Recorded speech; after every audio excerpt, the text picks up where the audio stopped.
Lezi izindaba ze-1 KZN TV ifundela uSamukeliso kaNqulunga ngikubingelele mbukeli asikubhekele ihamba phambili osukwini namhlanje. Ikhontralesa ikhala ngokubulawa kwabaholi owezolimo uyasinqoba isifo samatele kanti ke siyaqhubeka isiteleka samaholo kwezikashukela. Lokho ngumgqugquzeli wenhlangano yabaholi bomdabu esifundazweni KwaZulu-Natal iContralesa uPhakamani Dlamini usenxuse komnyango wezokubusa ngubambisana nezindaba zomdabu ukuba ke usondele kwizinduna ukulwisana nehlava sokubulawa kwazo. Lokhu kuzemva kokuba ke emavikini edlule kwahlasela induna yaseSweetwaters ngaphansi kwenadi umxolisi Mwelase ogcineke edlulile emhlabeni. Ekhuluma nethimba lezindaba uDlamini uphinde ke wanxusa abomthetho ukuba basukumele phezulu lamacala njengawo sopolitiki. Kugcine kuyenele induna umxolisi Mwelase yaseSweetwater ngaphansi kwasenadi yadutshula emavikini adlule isesitolo sayo kodwa yaphuthunyiswa esibhedlela nalapho ebilashwa khona. IContralesa isinxusa umnyango wezokubusa kubambisana nezindaba zomdabu uba usondele eduzane nezinduna ukulwisana nalesi sihlava. Dlulisa kakhulu soContralesa amazwe enduduzo emndenini isikakhulukazi abantwana sesibona besele bodwa bakuvezile ukuthi nabo bayasaba ake into engajwayelekile ukuthi abazali beshone ngokulandelana nengcindezi nje zoqhamuka nezindleko. Siyafisa ukuthi even uhulumeni asondele kulomndeni nakulezi ingane ezibone elikhulu kangaka abaholi abavikelekile emphakathini esiphila kuyona. Siyafisa futhi ukuthi uCokta enze okufanele asondeze induna ngoba induna kaCokta ayisondeziwe and ngokwethu sesifisana nokuthi ubuholi bomdabu kungaya kaDepartment of Justice mhlambe mase kuleyo department koba nesithunzi kuyokwehla nokubulawa kwabantu ngoba bobe besebenza ngqo nengalo yemthetho amajaji nomagistrate njengoba kwakuwenzeka ekuqaleni. Ngokusho kweContralesa izinduna eziningi zishona sivele sezazi njengoba sithola izinsongo zokubulawa ngenxa yembango esuke ikhona neqhubekayo. Lenhlangano ithi umnyango wezokubusa ngokubambisana awubambisane namaphoyisa ukulwa nalesi sihlava.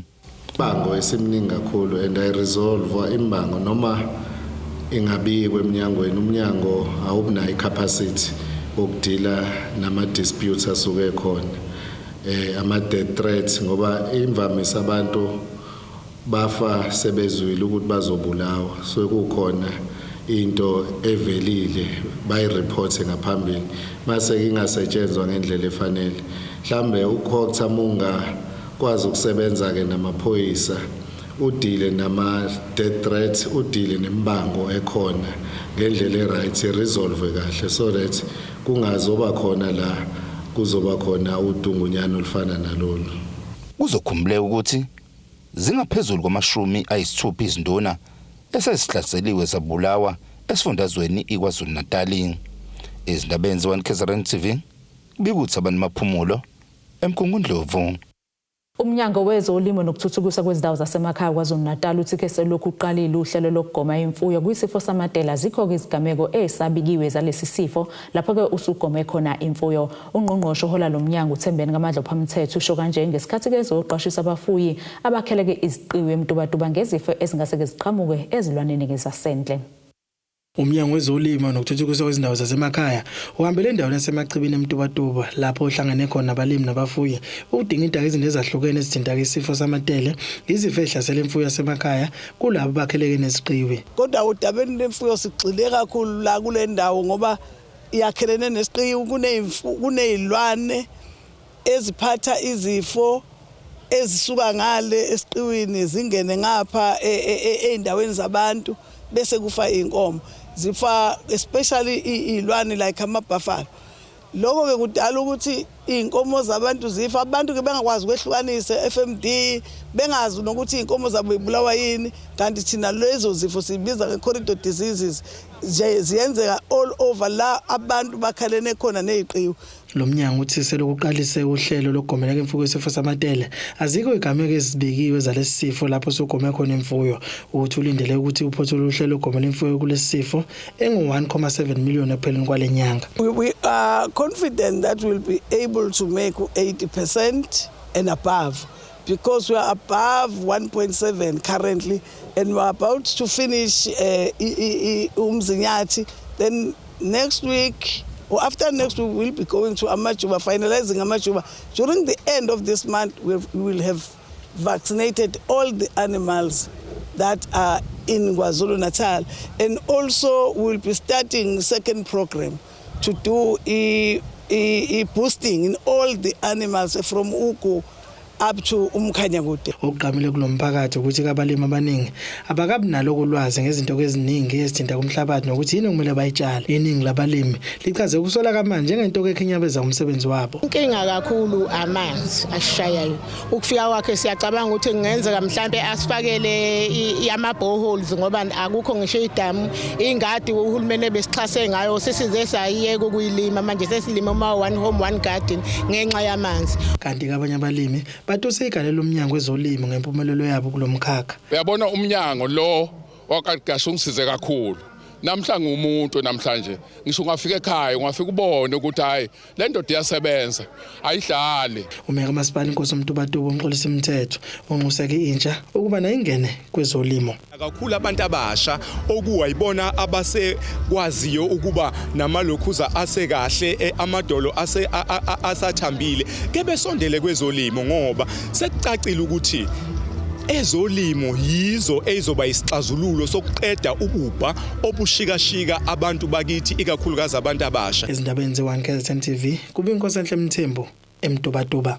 Sekupheleke izinsuku ezimbili kumenze ukukhiqiza nokucenga kwashukela njengoba abasebenzi bezikampani ezigawushukela esifundazweni bebeke phansi amathuluzi bekhala ngabaqasha abangafuni ukunyosa amaholo. Ekhuluma ke njengoba kuqhubeka isiteleka eFelixton empangeni namuhla usekela mengameli wenyunyane yabasebenzi Food and Allied Workers Union ifawu ngamafuphi unkululeko umthetho uthi ke abasebenzi abazukubuyela ke emsebenzini ukuze kukhushulwe amaholo ngamaphesenti ke ayi13 hayi ngamaphesenti amahlanu ahlongozwa ngabaqashi.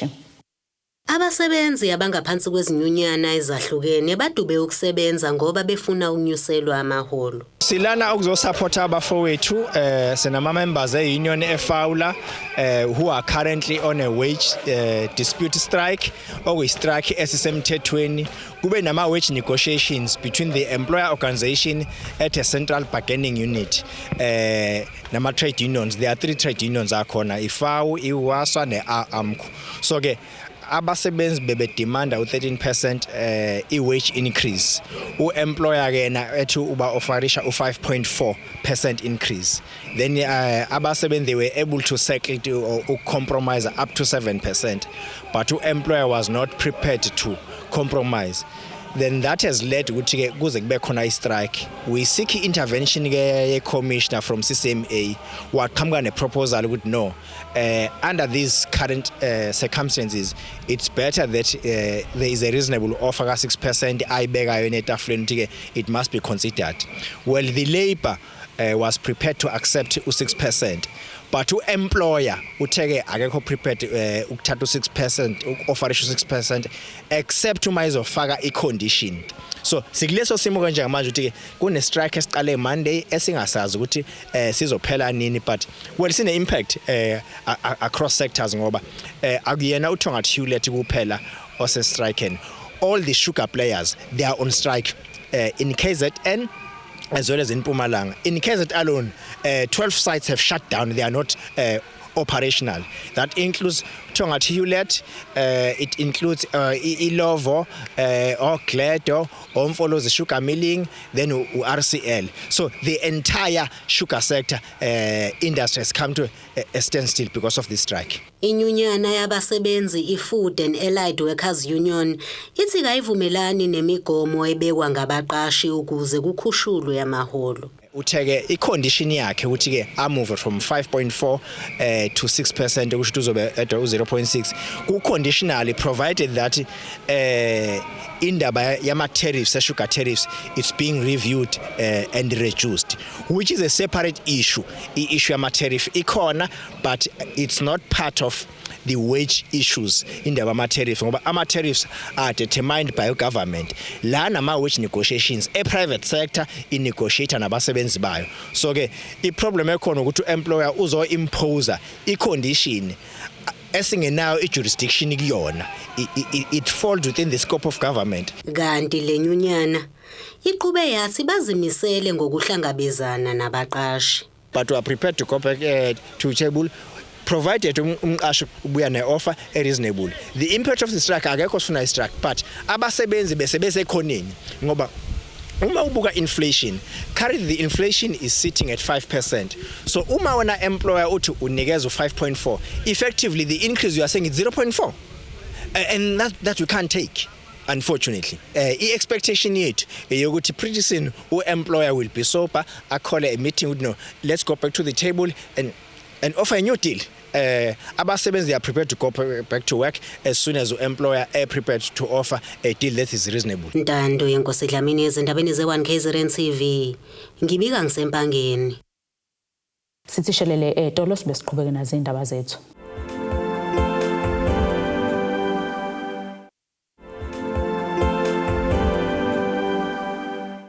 Asikwamukele mbukeli ke ubukele indaba ze1 KZN TV nazi ihlokana kuyizona ehamba phambili osuna namhlanje. Icontralesa ikhala ngokubulawa kwabaholi owezolimo uyasinqoba isifo samatele kanti ke siyaqhubeka isiteleka samaholo kwezikashukela. Uhlalo eMarch and March King Cetshwa uXolani Gumede uthi ke bazoba nohlelo lokusebenzisana nezinduna ukuze kuqinisekise ukuthi abanikazi bemqasho banalo uhlu labantu ababaqashisile. Uthi lokhu kuzokwenza kube lula ukuqinisekisa ukuthi abantu bokufika banamaphepha asemthethweni bancipheke kunciphe nesibalo sabantu abangenazi izimvume abakuleli. Ugumede kusho lokhu ngemuva kwemarch nokuthule besemandlanzeni eRichards Bay.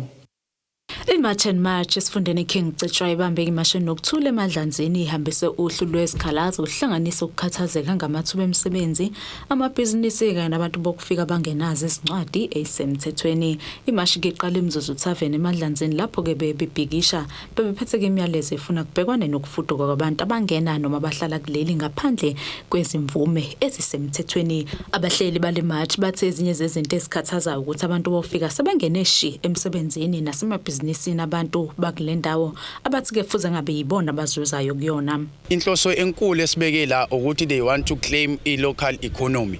So baqaphelile ukuthi kufike yonke imisebenzi ekufanele ngabe enziwa abantu base South Africa njengamanje senziwa ama foreign nationals. Imisebenzi enjengama salon, imisebenzi enjengama tuck shop yokwakha imoto, yokwakha izindlu, ngempela sebeyithathile ayisekho kubantu basemadlanzini kanti they want to own lo msebenzi leyo ikakhulukazi njengoba amathuba omsebenzi ke engasekho. Ugumede uthe ezinye zezicelele esibhekene nendawo yasemadlanzini izindawo eziqashisayo ezigcwele abantu bokufika, ezinye zazo sezezaqanjwa amagama athile ngenxa yokwanda ke kwabantu bakwamanye amazwe. Uthi bazosebenzisana nobuholi bendabuko ukuze ke omastende babe nohlu lwabantu ke ababaqashisayo ezindaweni zabo. Uthi lokhu ngasiza ekutheni kube lula ukulandelela abantu uma kwenzeka ubugebengu ikakhulukazi ke uma ke abasolwa bengenazo izincwadi ezisemthethweni. Okwethu ukuthi siveze ukuthi nansi inkinga naba abantu bokufika induna iyakuveza ukuthi umuntu akekho umuntu ofike ezokhonza ekhonzele ukukhanda imqasho. Abantu bafika bezokhonza bekhanda imizi then bese bekhanda ke imqasho ukwenza umnotho noma ukwazi ukuthola income. Kodwa lokho ukuthi iyiphi indlela esoyisebenzisa, number 1 sifuna lento ukuthi siyenza iba impoqo i-database ko-mastand. Umastand ongena i-database eshoyo ukuthi ubani wakwabani osuka kuphi athina ama-contact akhe kanjalo ne-next of skin umuntu ongathinto. Okusho ukuthi lo mastand lo kuzofathi ebekwe icala lingaya enduneni lize liyofika enkosini futhi lisazobamba enye route ezoya enkantolo.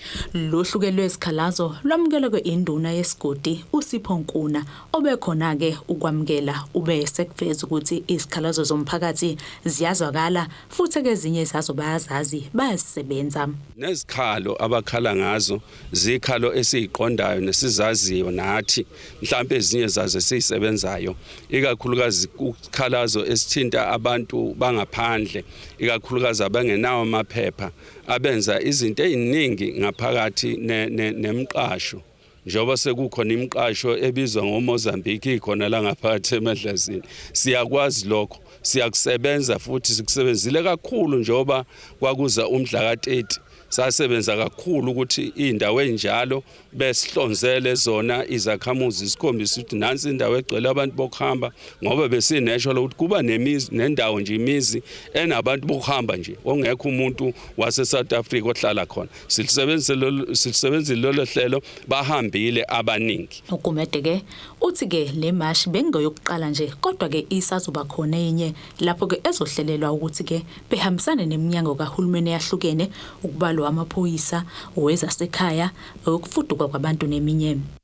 Amalungu omphakathi asesiyanda ngaphansi kwaWard 40 eThekwini athakhathazekile ngesimo sezempilo kakhulukazi kubantwana babo ngenxa ke yezitamkoko ezixhaxhazayo sekunesikhathi ke bezibika laba ke bakhulume kanje neziko lezindaba ngesikhathi ke lo gaqelo kuba ke umeya yeTheku ngaphansi kweqembu iDemocratic Alliance uHanif Hossein ehlola ke ingqalasizinda kule ndawo. Uthi uhleli libhojozi umphakathi wasesiyanda ngenxa yephunga elingabekezeleki elidalwa ukuxhaxhaza kwente. Sinenkinga la yeyitamkoko mhlambe sesithatha isikhathi mhlambe engazicishe sithi singangenyaka kusukela mhlambe ngoJanuary. Sinenkinga ingane idlala khona lapha kumanje ingane eziningi nje la zinezilonda ngenxa yokuthi uma idlala ibhola zidlala lapha emgwaqeni ibhola lingene khona lapha kulawa amanzi angcolile zihambe khona zigcine seyigula ke ingane la. Kuyahlukumeza kakhulu ke siyabahlala ukuthi sihleli endaweni kanje ngoba ngisho endlini ugcina usulizwa lingene iphunga endlini kanti nje akukho ke vele kahle esimeni sokuthi singahlala endaweni kanje. Besicela bandla ukulungiselwa nje indaba yakhona lapha esitamkokweni ukuze sikwazi ukuthi siphile kahle. Ngikhuluma nawe nje imoto zala ekhaya ayikwazi ukuhamba lapha ngenxa yasesitamkoko sesisacela kamakhelwane ukuthi besivulele indlela yokuthi sihambe kudlula imoto. Iziko lezindaba lihambelele indawo iphunga belikudonsa uzale kude amanzi aphuma kwesinye sezitamkoko elokhu egeleze njalo kulomgwaqo osetshenziswa nezimoto. Laba bathi sekunesikhathi bebika ngalenkinga. Enemali mabefikile laba kamasipala bezolungisa awupheli ngisho 10 minutes bezokhanda isitamkoko beqeda futhi behamba bashaya kunjalo so suke singayibona into abayigcwalela la ngama truck nama van bezoba baningi la because awupheli 10 minutes futhi no 10 minutes emkhulu kabi bafike bebuke nje beqede beyihambela. And the worst thing ecika ngabo uma ukhuluma nabo batshela ukuthi nala kuyavuza bazokutshela ukuthi bona bafonelwe lesi abeze kusona leso batshengisa sona bayingena indaba yaso. Kuzokhumuleka ukuthi ngemumva kwezikhukhula zangonyaka u2022 lo masipala ubhekene nengwadla yendle ebigelezela nasolwandle nokwaphoqa ukuba kuvalwe namabhishi ogaqele esobumeya ngaphansi kweDA uthi lokhu bazokusebenzisa enkantolo. We've raised this issue with the eThekwini municipality for years, but they refused to do anything. Eventually, we had to go to court to force the municipality to redirect money from vanity projects like fashion shows and music festivals towards infrastructure like this. This is where our money should actually be spent every single year, but instead they are spending it on all sorts of other vanity projects. And so we secured a court order to force the municipality to redirect funding towards repairing sewer infrastructure so that we could get our beaches clean again and communities don't have to live in this filth. And we secured that order. This is one of the other examples that we're going to take back to court to show the court how eThekwini municipality has failed to comply with the order in the first place. And secondly, they now want to appeal the order that forces them to fix these pipes. Why are they appealing a court order, wasting our money in court when they should be using that money here to fix sewer pipes and sewer leaks like this? Imzamo yokuthola ukuphawula kamasipala iyephunzile ezindabeni ze1 KZN TV kube kuntombi khona mvubu eThekwini. Owesifazane ohlala ke eMtentweni ePortshepstone ucela ukufunisa umntwana wakhe wentombazane osekupheleke izinyanga eziyi11 alahleka. uAmanda Matandu uthi ke ulihle khahla oneminyaka engama23 23 ubudala wahamba ke ekhaya ethunyeke umakhelwane ezitolo. Uthi ke akaneme ngendlela amaphoyisa enza ngayo njengoba ke bengakazi belande ngisho ivideo ezitolo ukuthiwa ke umntwana wayehambele kusona. ucela ukufunisa umntwana wakhe wentombazane oneminyaka engama-23 athi wahamba ekhaya ethunywe umakhelwane ezitolo. uLihle Khahla kuthi ubengeyena umntwana ovela Nyamalale. Umama wakhe uthi akeneme ngendlela amaphoyisa aqhuba ngayo njengoba bengakaze balande ngisho ividiyo ezitolo okuthi uLihle waya kuzona. Ilanga anyamalala ngalo uLihle wacelwa ngusisi esirenta nayo enext door into ba makamyele eshop eMthentweni Spa. Waze wangabuya ke umntwana. So sazama ke into ba sikhulumane naye usisi sibuze umntwana wangasiphendula ngolosuku wasiphendula kusuku olulandelayo esithi uyomkhangela umntana ngabo2. So saqhubekeka ke ngoku sawuvula icase sayivula icase emapoliseni aseShepstone and then ke ngoku yangahamba kakuhle ke indaba yecase kaLihle. Okuninzi okoqala sasokoliswa ngumcuphi owaye umcuphi wokuqala wasisokolisa ekufumaneni ifootage yaseSpa. Sazama ngazo zonke indlela kodwa egqibeleni yade yangafumaneki. Uthi sebebhalele namaphoyisa esifundazwe kodwa akasizakali. Kulapho ke ndayi-escalate imeko, ndayi-escalatela kwi-province, ndabhalela kwi-province uba ndinengxaki icase yomntana mayiphandwa kakuhle. Uthi umseshi wayephethe icala walilaxaza. Because umcuphi lo wathi esawuva into ba mna ndiye kwi-province wayikhalala icase wathi akazuqhubekeka nayo mandiye kwi-province iyondikhangelela umcuphi. Uthi yonke imkhonda bebeyinika amaphoyisa azange amaphoyisa landelele. Kukhona ii-colleagues zomntwana ebezine statements zoba ukhona umuntu wayefona the day before umntana lahleke esithi makaqokelela amantombazana kuyokonwatywa ebhitshini. Ndacela section 205 ba makwenziwe into ba kukhangelwe lo muntu ba ngubani na because wapostponela i-following day, meaning ile mini kwalahleka ngayo umntana. Naleyo into amapolisa zangayenze andikamfumana usection 205 kwalonto. Okukokunye umphandi ke ngoku beqhuba necase uye wanengxaki ezininzi like angabikho for 3 months kuthiwa uadmitwe esibhedlele icase ihlale ingena mcuphi. Okukokunye kuthiwe uselivini so lahamba ixesha njengoba ke ngose 11 month. Uthi uyacela ukufunisa umntwana wakhe. Ngiyacela kakhulukazi abantu eSouth Africa mabandikhangelise uLihle, mabamkhangele kuyo yonke indawo njengoba ilantika ifoto yakhe iseculator kuzo zonke i-social networks. Amaphoyisa ethintwa ngalolu daba athi asaqhubeka nokumcinga umntwana olahlekile batho nolwazi angahambele emaphoyiseni aseduze. Uthi ofaka isicelo sokucingisa umntwana akaxhumane nomseshi wecala okanye umphathi siteshi ngolwazi olusha. Abangaba nolwazi lokuthi umntwana ukuphi bangashayela le nombolo ngezansi. Lo mbiko benuwethulela uZamando Sicele uzindaba ze1 KZN TV ngisesayidi. Asiphinde futhi seyitolo siqhubeke nazo indaba zethu.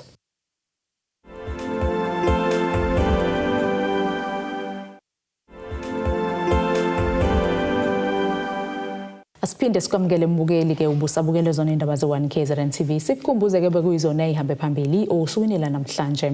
Icontralesa ikhala ngokubulawa kwabaholi owezolimo uyasinqoba isifo samatele kanti ke siyaqhubeka isiteleka samaholo kwezikashukela. Ake sibheke ngosini yezomnotho.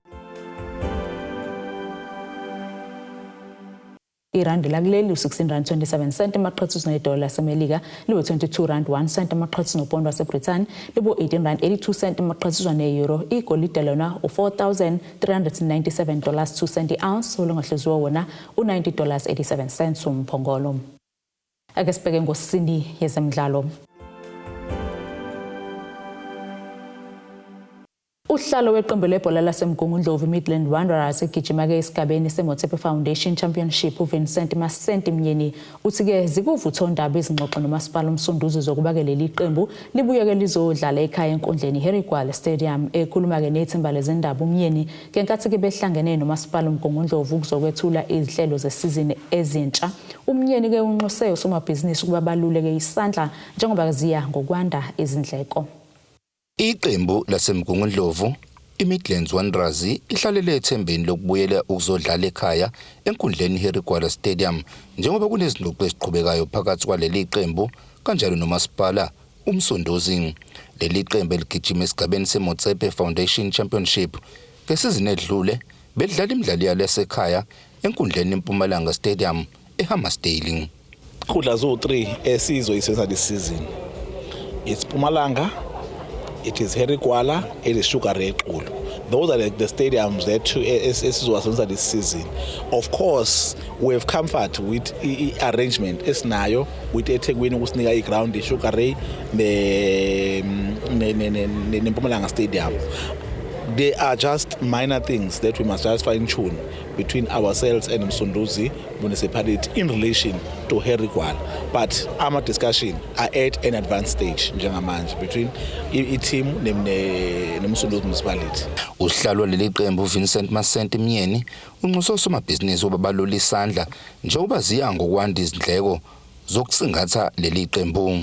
Ukuthi umuntu akwazi ukusustain iqembu kuleli zinga esilona ngale kokulekeleleka and bengikleka kakhulu because ngiyazi ukuthi oza kwethu ade phambili kwethu mhlambe lo budlelwane bahambe phambili babumosha ngokuthi mhlambe bangenzi kahle kwesinye isikhathi behambisana nenkohlakalo lokuthi kugcina ukuthi mhlambe usizo obilulekela abantu bangatholele efanelekile a different posture because of desperation as well ukuthi mhlambe abantu bayabacabanga ukuthi mawufuna usizo ufuna imali ngabo umuntu kahle lokho kancane anako uyakhipha ukuthi team ikwazi ukuthi bekhona esicelayo nje kuyinhlaka ehlukahlukene kakhulukazi kule yo osomabhizinisi ukuthi basilekelele ingakho sithi asifuni ukuthi basinike imali esandleni siyacela basilekelele noma ngakuthiwa izinto eziyinsiza kusebenza ezingasilekelela ukuthi sikwazi ukuthi similane nezidingo zaleligi. Abadlali baleli qembu bazibophezele ngokwenza kahle kulesizini ngokuthi bafake leli qembu kwiBetway Premiership. Kuzoba nzima kule season esakuyona ngoba ama-team amaningi sowasibona ukuthi sidlala kanjani kodwa ayikho into ezoshintsha sazodlala ibhola esilaziyo ukuze sikwazi ukudlala kuBetway next season. Beneli league and ukukhula engizizalako lana and ukusiza i-team ukuthi ingene kuBetway Premiership.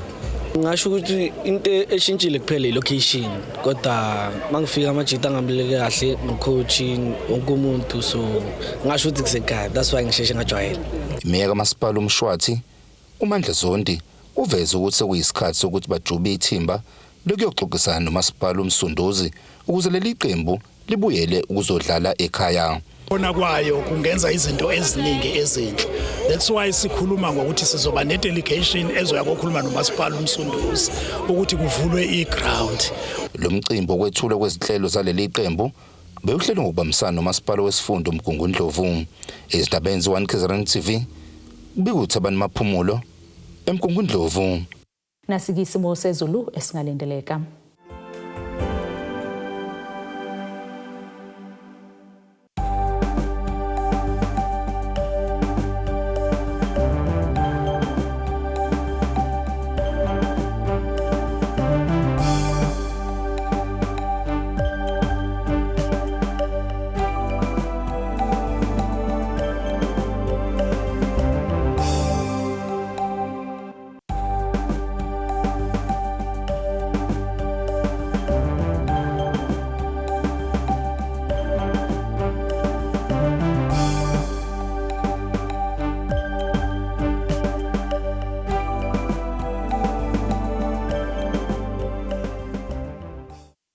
Bukeliza guqe besikuphathele zona usuku namhlanje mina nawe sohlangana kusasa futhi ngasesikhathi esifanayo nisale kahle.